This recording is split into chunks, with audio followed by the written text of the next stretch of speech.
Mayong gabi sa tanan. Akong kalipay nga makigduyog kaninyo mga kapaglaom ni Taknas kagabi. Ako nga gi-great ang ako ang mga ginikanan nga layo dinhis Mindanao nga naa sa Leyte. Inaot nga naa kamos kanunay sa insakto ug maayong panglawas kauban sa grasya ug gugma sa Dios. Akong gi-greet pod ang akong parents-in-law nga naa sa Laak. Inaot nga sa kanunay makabaton kamo og maayo pod nga panglawas. Ang akong mga igsuon, akong mga in-laws, akong mga pagumangkon nga diin ang Dios magauban kaninyo. Ug unya dili kamo malimot sa pagpasalamat sa Dios o ato as kanunay nga iuli sa Ginoo ang ato ang kinabuhi. Naapog ko'y pasalamatan usa niini ang ato ang mga administrators sa Northern Davao Mission, gikan kang Elder Sat, o unya kang Pastor Jasper Lapanoncio, kang Sir Lloyd Chinido, and the rest of the directors na dako ni ini nga program alang mahimong kabahin ni ini nga bulhaton sa tubangan sa Dios. Ako mga higala, friends, nga si Jana Ganan, nga nasa Cebu, kauban ni Carla, yung asawa, o iyang mga kabataan, na ang Dios magauban kaninyo, o uban pa nga makaliwatan all over the world nga nagatanaw ni ining atong programa. Ang Dios magauban kaninyo o magapanalangin kaninyo. Nini gabion tuguti nga inyong iplastar ang inyong mga bata o gidulungog sa pipila ka mga minuto alang sa pagpatalinghog sa mensahe sa Dios nga gian sa balaan nga kasulatan. Nini nga gabi ato pag-istoryahan ang gitawag dysfunctional family creates precious gem. Kaning pamilya nga dili healthy. Kaning pamilya nga naigubot, pamilya nga nagkasamok. Apan likod ni ini nga kasamok sulod sa panimalay na ay pinasahi nga gipili ang Dios ni ini. Matod pas Biblia, ikaduhang Pedro Kapitulo 3, versikulo 17, 18, ako siyang basahon. Ingon niya din busa mga hinigugma sa nasayod na kamong daan ni ini.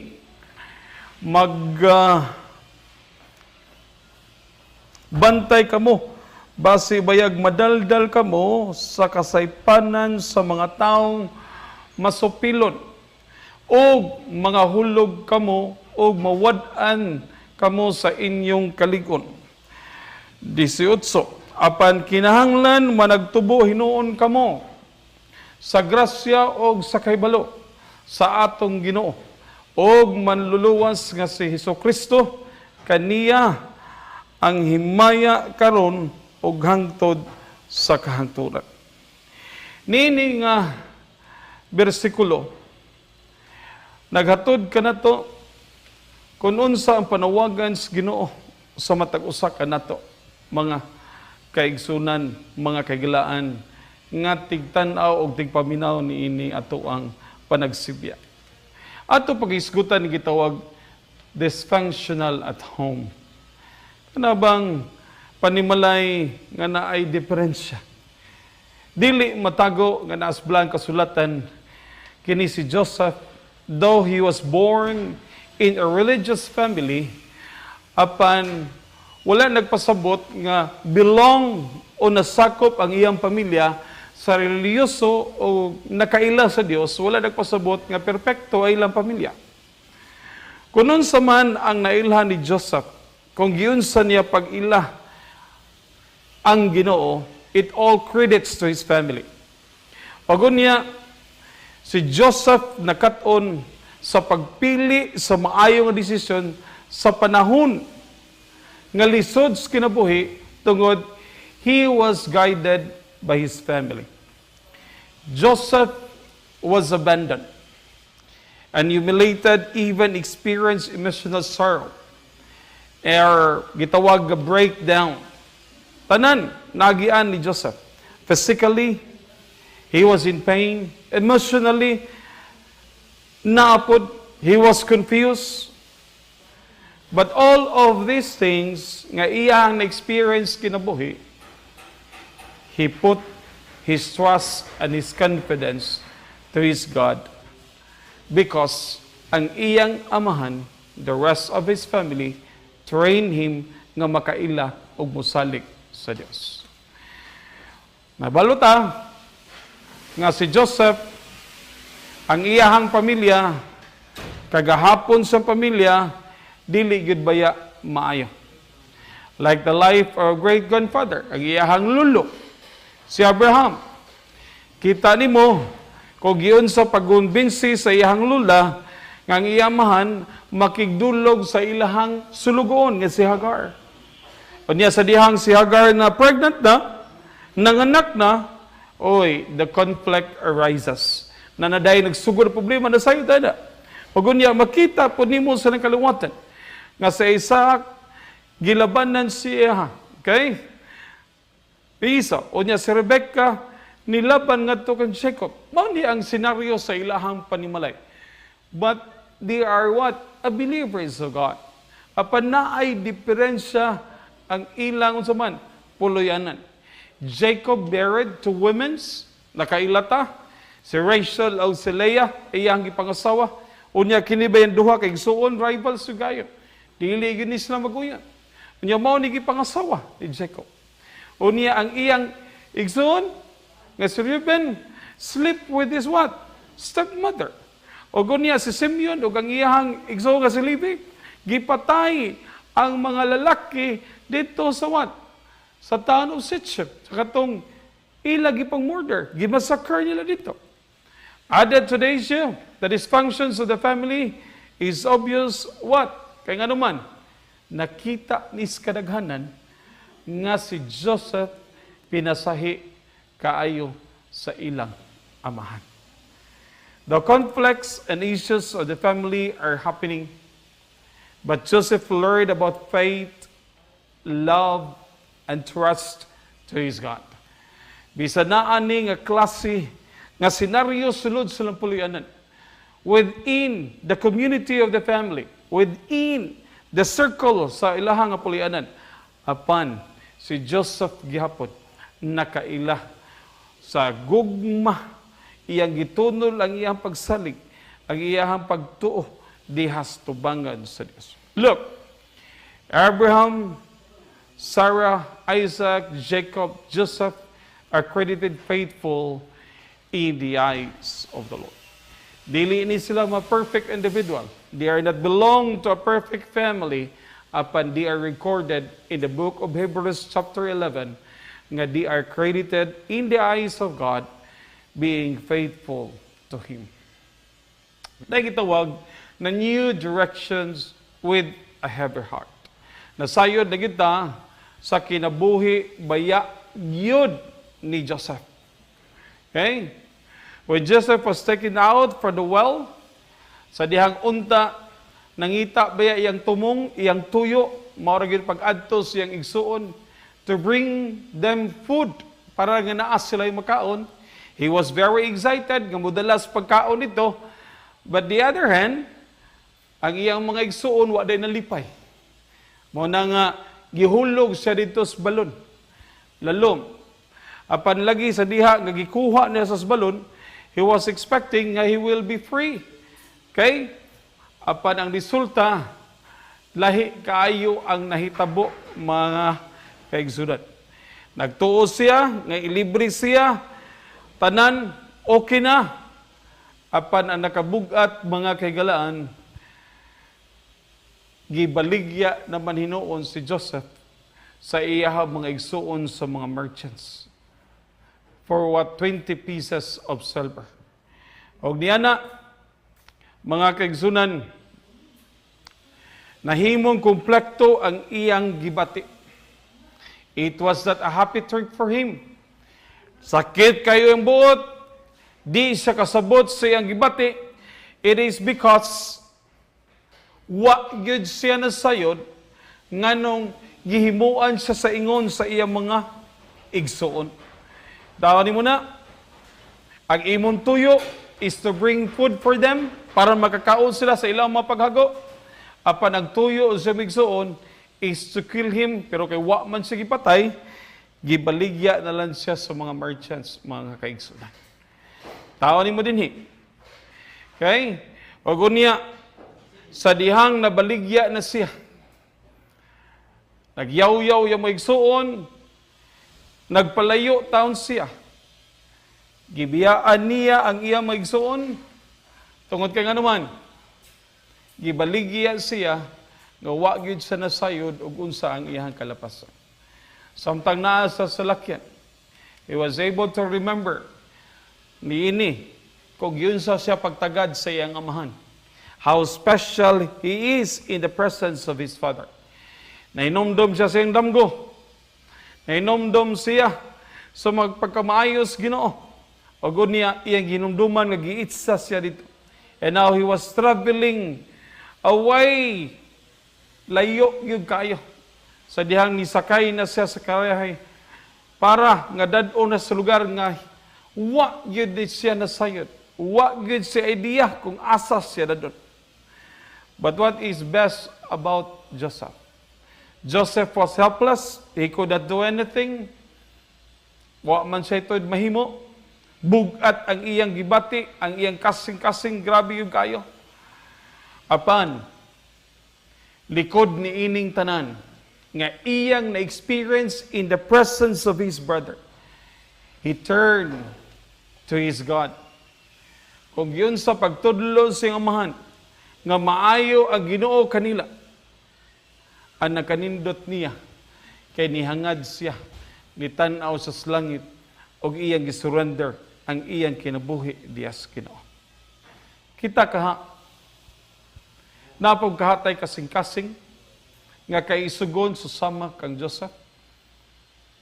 Kung pareho ba ang ato ma-experience kang Joseph, dili ka muribatol, dili ka makigpatay, dili ka makahimog dautan sa gihimo sa igsoon, kaya wa man gyud gi-explain sa iyang apan nakanindot ni Joseph. When all of these things are happening to him, kini nga grabing kasakit nga iyang gibati. Instead of murmuring, instead of complaining, iyang gihimo, he turned himself and surrendered himself in the presence of his God. Iya ragyong himduman ang iyang nabalan nga mga pulong nga nindot ngadto sa iyang ginikanan, iyang amahan. Ingon niya, and then he did not lose hope. He turned his heart to his God and decided to fully trust the Lord and do His will. Wa mangyud siya nasayod. Kung asa gyud siya pasidulog, wa pud sa explainan sa merchants ug asa siya dadon. Tungod lang sa iyang pagtuo. Wa naman siya mahimo. So, iyang giuli ang iyang kagalingon des tubangan sa Dios. Kaya? Ingon Deuteronomy chapter 4 verse 29, ingon niya, but from there you will seek the Lord your God, and you will find Him if you seek Him with all your heart and with all your soul. Kaya kini, nagpamatuod. Nga kung ato lang yung pangitao ng Diyos, the Lord, dili yun, mutalikod, mubiya ka na to, kung dili, tabangan, yun tas Ginoo. Nini,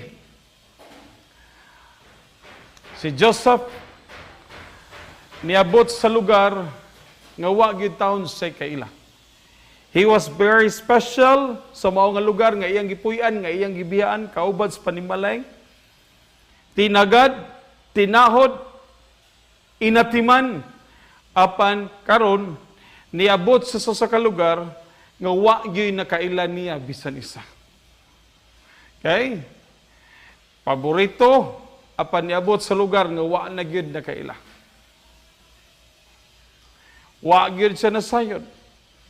He was in a place nga wa gyud sa kani kasabot sa pinulungan. Wa gyud sa nailhan ni bisan isa. Joseph wasn't there, the favorite anymore. He was nobody. He was in a slave in a strange land.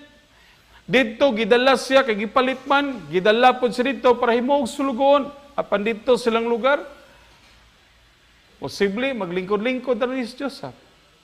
Apan dinhi, niabot sa lugar, nga himo na sa usa ka sulgot. Yeah? But to Joseph, living in a strange land is not a burden or a problem. Tungod kay nga naman, iya man nga giuli ang iyang kinabuhi dihas tubangan sa Dios. What's more, Joseph was a good fighter. He put his confidence to God, whom he knew. Si Joseph, kay lig-on man, wa niya pabayaan ang iyahang pagtuo des Ginoo, iyang giuli des tubangan sa Dios.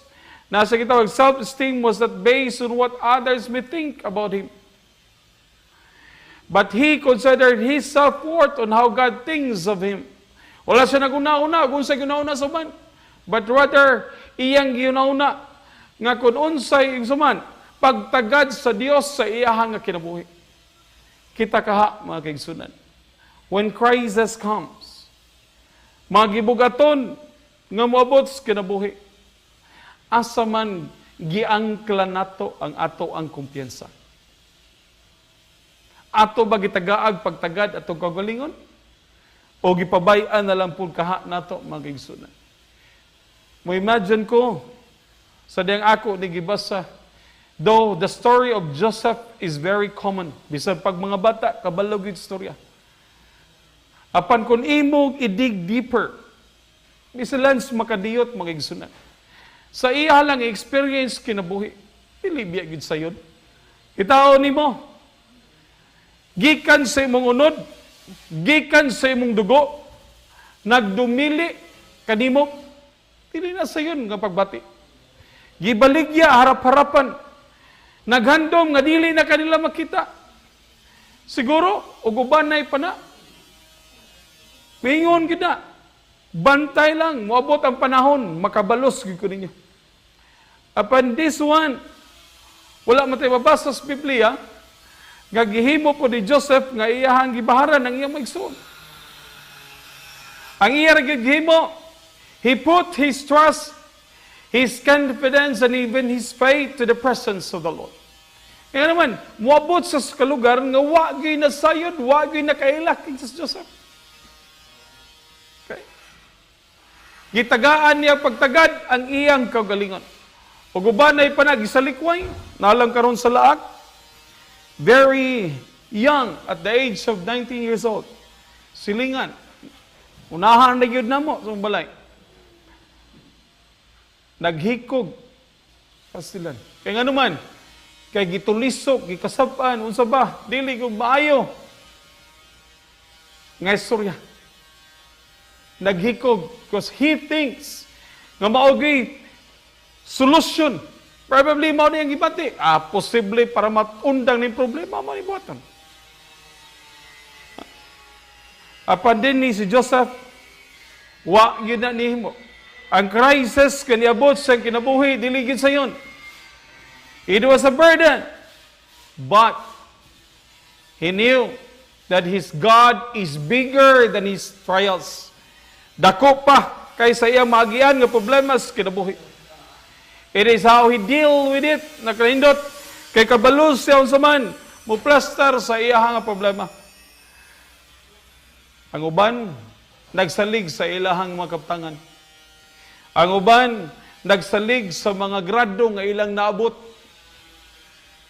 Wa man gyud kay angay saligan. Wala gyud kay angay pasigarbo. Inya, nayuta na, but how does God look at us? What is our worth? Giyon sa man ta pagtan-aw sa Ginoo. Unsa man ta ka pinasahi sa Ginoo? Ay uban, tungod bingon, sige ugampo sa pangayos Ginoo, wag gatag sa Ginoo may pagkamatay. Kay wa daw tagda sa Ginoo. Now, kung imo lang yung pangitao ng Dios sa imong kinabuhi, God is always there. Naragyo ng Dios. God look at us with glasses tinted with grace. Grabe ang pagtanaw sa Ginoo. Klaro biyag kita. apan napagtanaw sa Dios nato tungod sa kumong salipon. Kung dili lang wala lay grasya gugmang Ginoo, wala na Ginoo ta. Ang gihimo sa Dios dito sa Kalbaryo sa cross, dili na matugkad, masabtan nga lalom nga grasya o gugma nga gihatag sa Dios nganhi kanato. Matod pas Biblia, ingon ni Isaiah 43 versikulo 1. Fear not, for I have redeemed you. I have called you by your name. You are mine. Giangko na ka sa Dios. Giredeem, giluwas sa tas Ginoo. In 1 John chapter 3 verse 1, behold what manner of love the Father has bestowed on us, that we should be called the children of God. Iyahan na ta. Nga giangkon, gipili nga anak sa Dios. Unsa man karon ang atong buhaton. To have a good connections in relationship with our God. Now, having grown up in a dysfunctional family with hatred and jealousy, posible maupo niya ang imuhang puyanan. Parehos puyanan ni Joseph. Wala gi perpekto nga panimalay, naagi diferensya. There are brothers between brothers, lagi mag-away. Karon, we could learn from this Bible story how did Joseph stand firm and refuse the temptations his master's wife had allured him. Kitaon ni mo na. O guban na ipato, puslan man. Ganani problema, hala, musulod na lang this problema. But look, Joseph was tempted by the master's wife. Apan wa gyud ni come in si Joseph. Mabasa nato na sa Genesis chapter 39 verses 1 to 10. Wa gyud taon si Joseph. According to Jeremiah chapter 1 verse 19, ingon niya, they will fight against you, but they shall not prevail against you. For I am with you, says the Lord, to deliver you. Pag kanindot sa saad sa Ginoo, the Lord will fight against us. The Lord will fight against those, sa ato ang mga saman, mga gibugaton sa kinabuhi. Kung ato walong pangayon sa Ginoo. Ingon niya, for I am with you. Kana nga saad, nga napabatuod, nga ang Ginoo magauban. Kanimo, kanako, o kanatong tanan. Ilayo kita sa Ginoo. Tao nimo si Joseph. Imagine nimo yung kinabuhi. Sa usa ka lugar nga moabot ka that nobody knows you. You are in a strange land. Wa gyud ka kabalo sa ilang lingwahe. Pero naunsa man nakahimo sa pag-survive didto tungod kay nganuman giubanan siya sa Dios. Sa laing bahin iyang gisurrender ang iyang kaugalingon dias Ginoo. He made a connection. He made a relationship to his God. It is God and Joseph's relationship. Mao niya gihimo.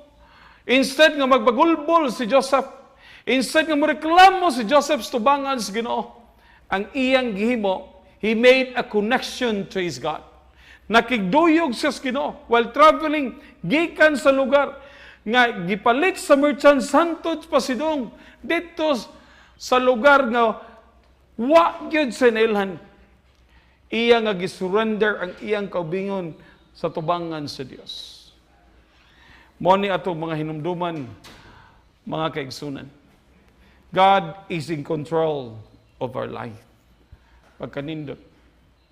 Ato nang hinumduman, atong ibutang sa tungunahuna, sa atong kasing-kasing, nga atong kontrolar sa atong kinabuhi, mo ang Dios.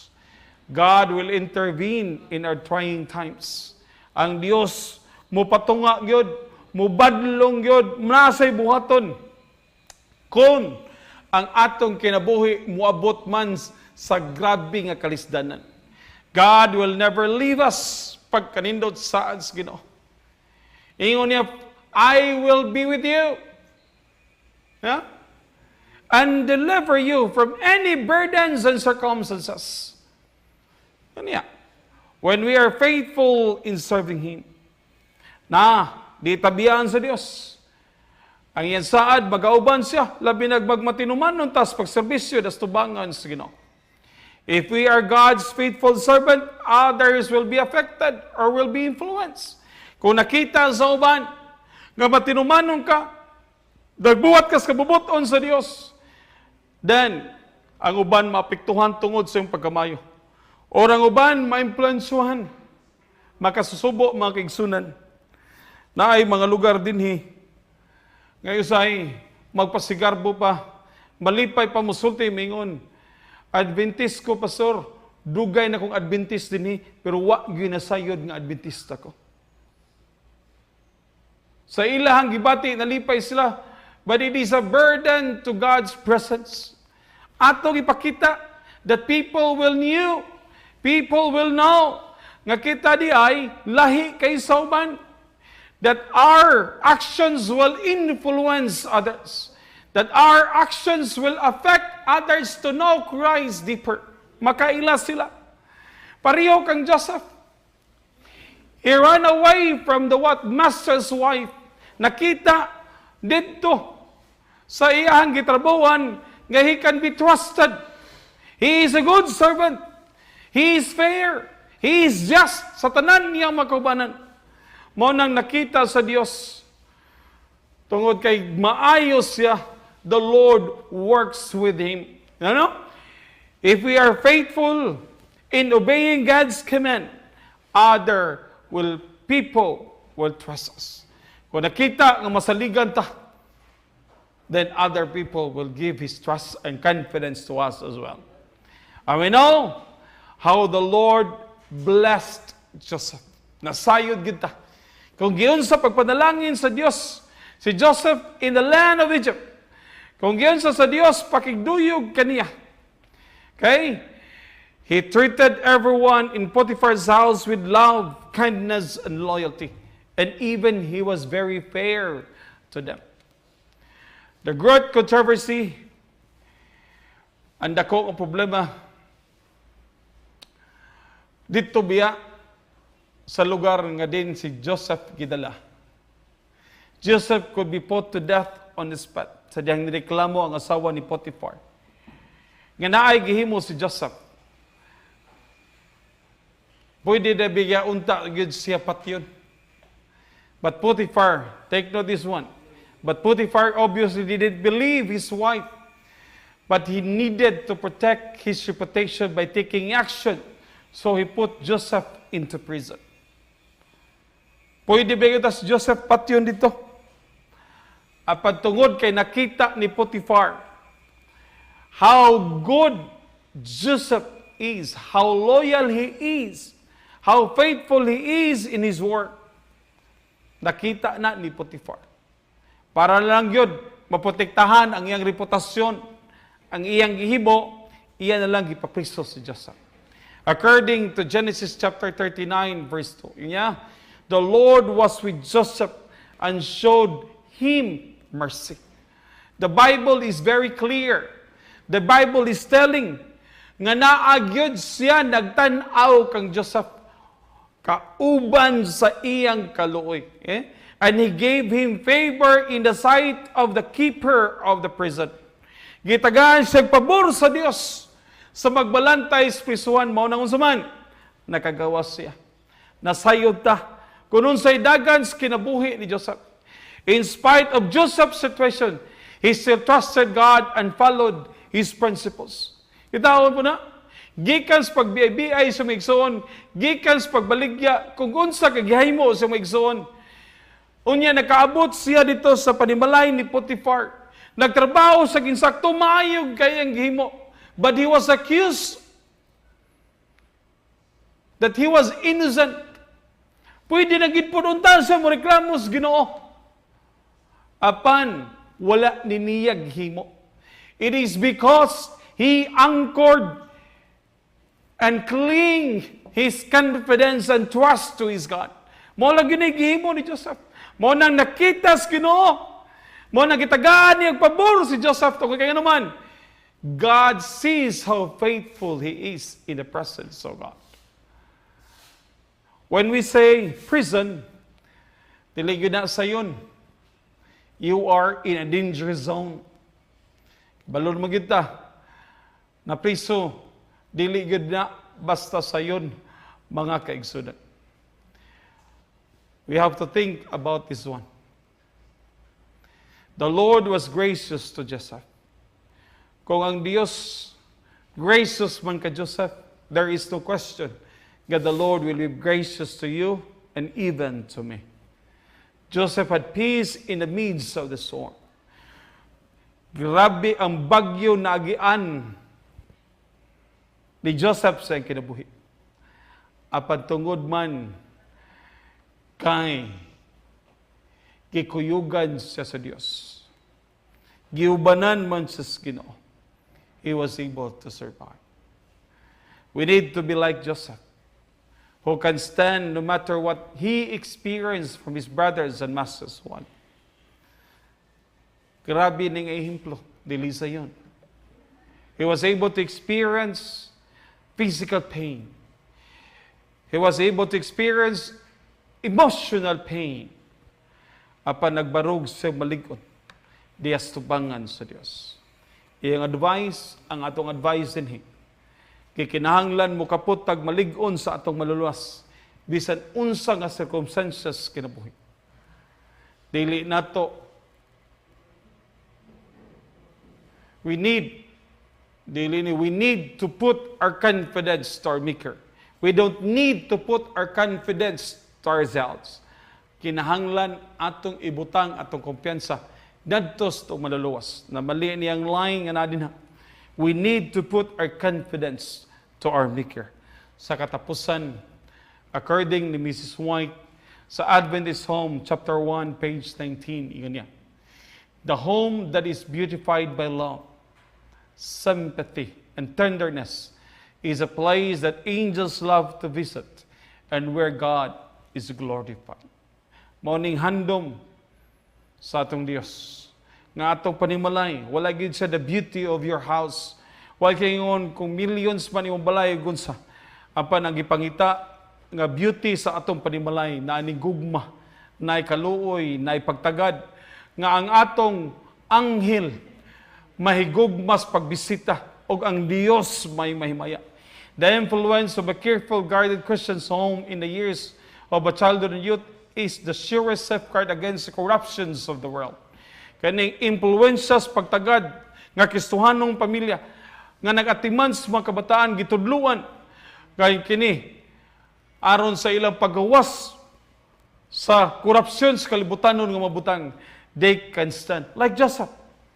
Though his family is a religious one, pero wa nagpasabot nga perpekto iyang panimalay. Naapoy diferensya, nagitawag dysfunctional family, dysfunctional home, na diferensya, na kasamok, na kagubot. Upon there is a special gems God creates, na gihimo ang Dios ka pinasahi. And it was Joseph, nga gibuwas, gikan sa kasamok, nga napili ang Ginoo. Wala nagpili ang Dios gikan sa perpekto nga panimalay, nga iyang pagabuhatan. Ang ipangita sa Dios, those children who are trained, nga mahimo magbubuhat sa tubangan sa Ginoo. Children who will learn and respect the parents. Above all, children, mga kabataan, mga kabatanunan, ginikanan, igsoon, nga magalakaw, malig-on, nga musurrender sa nakadabuhi sa tubangan sa Ginoo. Dili magsalig sa ilang profession. Di magsalig sa ilang trabaho. Di magsalig kung unsay naangkon sa kalibutan, but rather, ilang nga iuli ang kumpiyansa, gugma, pagpangayog tabang, di astubangan sa Ginoo. Wala tay lain nga kabadulgan pa. Wala tay lain kadaganan pa, kundili ang pagsurrender sa atong Ginoo. Tungod kay ang Dios, punos gugma. Iyang saad nga He will deliver us and keep us safe no matter what, because we seek the Lord in all the time. Ang Diyos, magapanalangin ka na to. Itaknas kagabi.